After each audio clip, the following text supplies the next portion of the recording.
Hello everyone, my name is Subrata Samanta and I am from IIT Kanpur. So I am your tutor for the physics subject.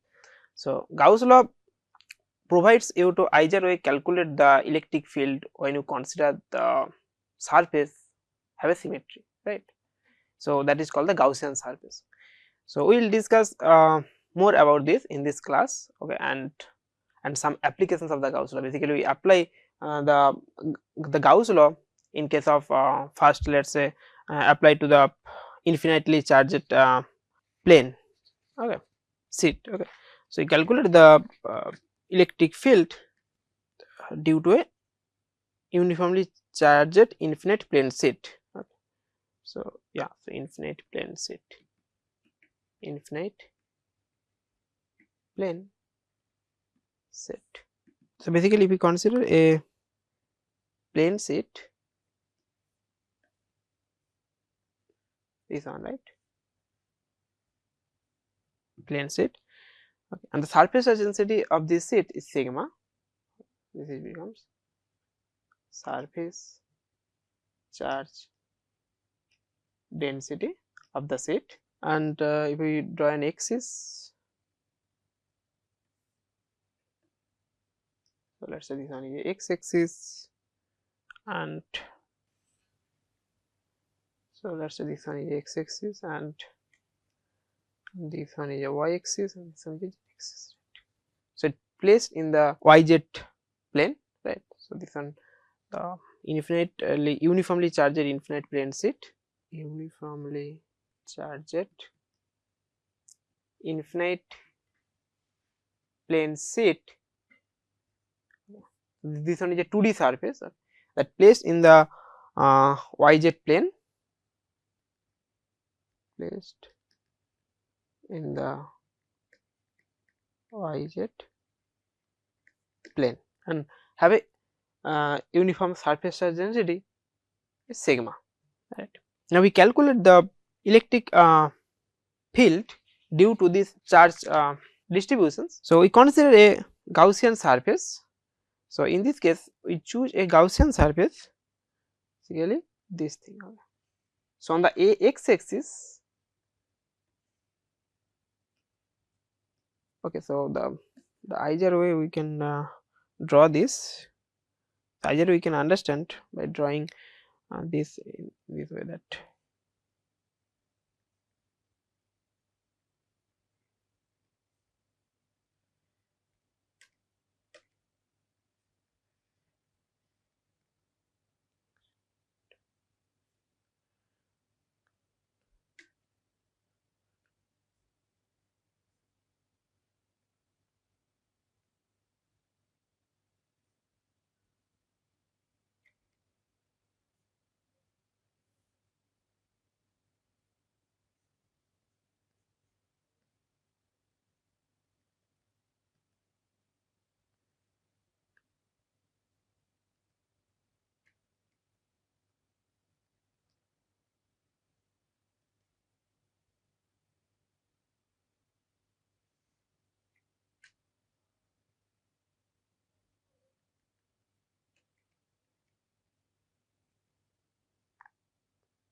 basically looks like the surface.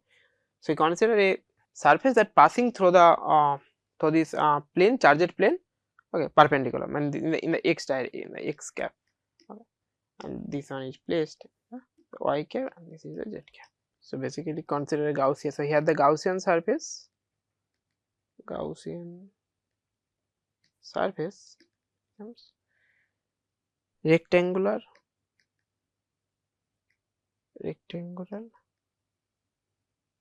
parallel pivot. So rectangular parallel pivot of cross sectional area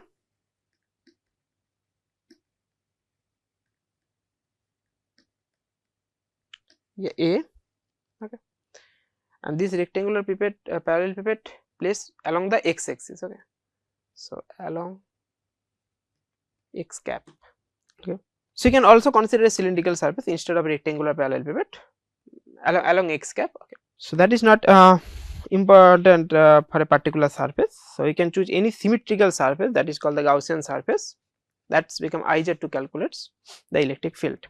So now, if we calculate the charge enclosed by the closed surface, so what is the charge enclosed by the closed surface? Charge, so first we calculate the charge enclosed by the closed surface, okay. So the closed surface is rectangular parallel pipette, okay. So this is a 3D surface and this one is closed, it's like a cylinder that we considered in the previous class. So yeah, so what is the charge enclosed by this? Sigma times the area, okay. So area of this parallel pipette A, okay, because the total area of this parallel pipette is A. Second one, we calculate the net flux through the Gaussian surface. So here we consider the Gaussian surface is a rectangular parallel pipette. So what is the net flux? Net flux through the Gaussian surface.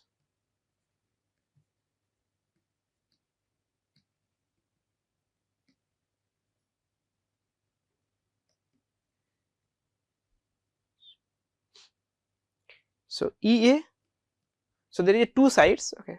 So one is the along x cap, one is the opposite to x cap, okay. So it's like a cylinder, right? So in case of cylinder, we consider there is a three surface, right? So one is left side, one is the right side, another is a circular part, right? So here if we consider rectangular parallel pipette, so there is also left side and right side, and there is a circular part, it's not a circular but a surface part, okay. The electric flux for the surface part becomes vanishes, okay, and the left side and right side we add, so this is EA and times minus EA, right. So total electric flux in this case is not 0 but is 2 times EA, okay. There is a not 0 because in this case the charge, the electric field above the surface is pointing outwards and electric field below the surface is pointing downwards, right. So there is a extra minus sign, and that gives a plus sign, so it gives, and we add up the total flux, okay. Now we use the Gauss law, so using Gauss law, 2 EA total flux, basically sigma A, the total charge enclosed by the surface, by epsilon naught, so E sigma over 2 epsilon naught, right. So this is the magnitude of the electric field due to a infinitely charged plane, okay. And the vectorially, so if we, because since the electric field is a vector, so sigma over 2 epsilon naught n cap. So in the above plane it is pointing upward, in the below of the plane is pointing downwards, okay. So in the easy way to calculate the electric field of a charged plane using Gauss law. So the similar way, if we calculate the electric field due to a uniformly charged thin spherical cell, so charged spherical cell. So we consider a surface thin spherical cell, okay. So the inner radius r, okay. So basically the radius is r, I consider a spherical cell,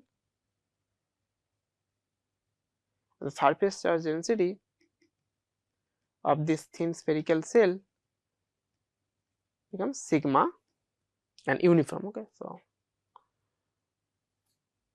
sigma be the uniform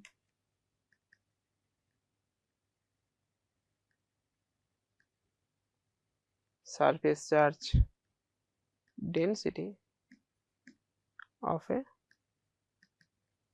thin spherical cell, okay, of radius R. So in this situation we choose a Gaussian surface as a sphere, okay, and consider the Gaussian surface as a spherically symmetric, right.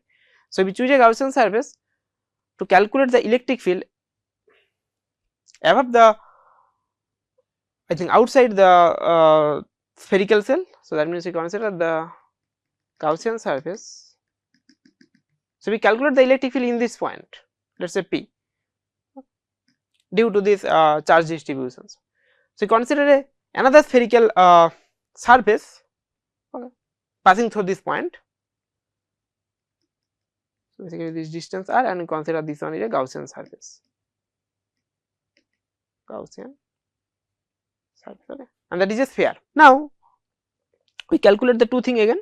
So first is charge enclosed by the surface, Gaussian surface. So what is the charge enclosed by the Gaussian surface? So charge enclosed by Gaussian surface is sigma times, so what is the charge enclosed by the Gaussian surface? You just integrate 0 to R, right, and sigma times ds, sorry, yeah. So basically, yeah, so sigma times the area integral, right. So the double integral 0 to R, and theta is 0 to pi, or sorry, phi is 0 to 2 pi, and so sigma R dr d phi.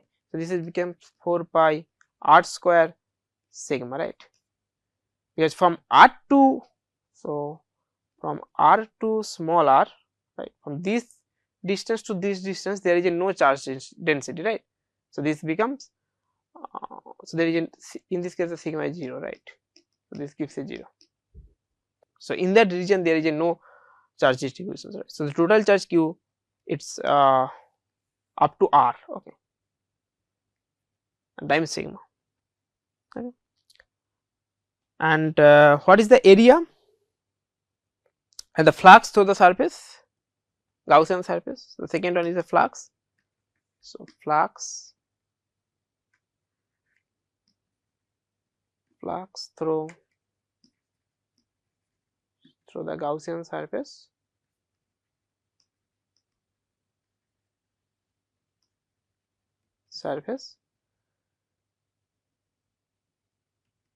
H.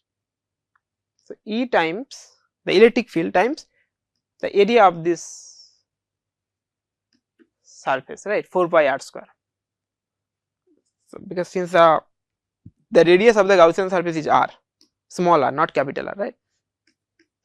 So therefore the electric field, so using Gauss law, so E times 4 pi R square becomes sigma over sigma times 4 pi capital R square over epsilon naught, right. So this is the total charge q over epsilon naught. So the E, the electric field becomes q over 4 pi epsilon naught mod yeah, so q over 4 pi epsilon naught R square, small r square, right. And that is you know already, right, that the electric field for a point charge with the total charge q at a point R is q over 4 pi epsilon naught R square, where q is the total charge, right. So at q is the total charge, sigma times 4 pi R square. So this one is basically looks like a point charge. Whole charge distribution looks like a point charge with a total charge q, that is sigma times 4 pi R square, okay, and we calculate the electric field at any point P at distance R, this becomes q over 4 pi R square, right. That is expected and also calculated from the Gauss law. So now the interesting point that if you calculate a electric field within the spherical cell, right. So if you calculate the electric field in that point P, right. So we draw another diagram. So if we calculate the electric field, so let us say this one is a spherical cell, right, and the radius is R. So we calculate the electric field, let us say here, at a distance r from the center. So again we consider a Gaussian surface passing through this point, okay, and in this case again the Gaussian surface becomes a spherically symmetric, okay, and consider a sphere to be Gaussian surface. So case 2. So similarly, so we calculate the charge enclosed by the surface. So charge enclosed by the surface is, so in this case 0, okay, since the all the charge, okay, are distributed over a surface, okay. So if we consider a small surface, I think if we consider a surface which radius is smaller than capital R, so there is a no charge content within the surface, right. So therefore the charge enclosed by the surface, Gaussian surface, is 0 in this case, okay. So therefore the electric field E becomes 0.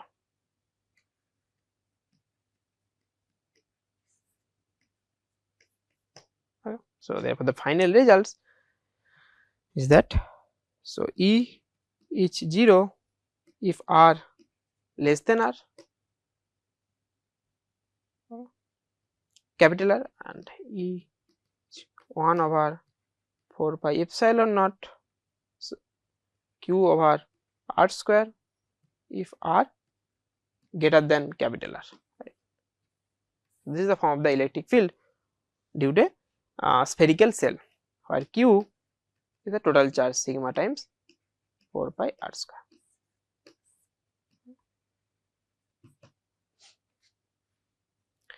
So in this way we calculate the R dependence of the electric field using Gauss law, and by convention and by physical argument we say that the directions of the electric field, right. So in this case, if the q is positive, then it radially outwards, if q is negative, it radially inwards, right. So the directions put by hand, okay, by physical arguments, okay, and the magnitudes is calculated using the Gauss law, okay. So thank you.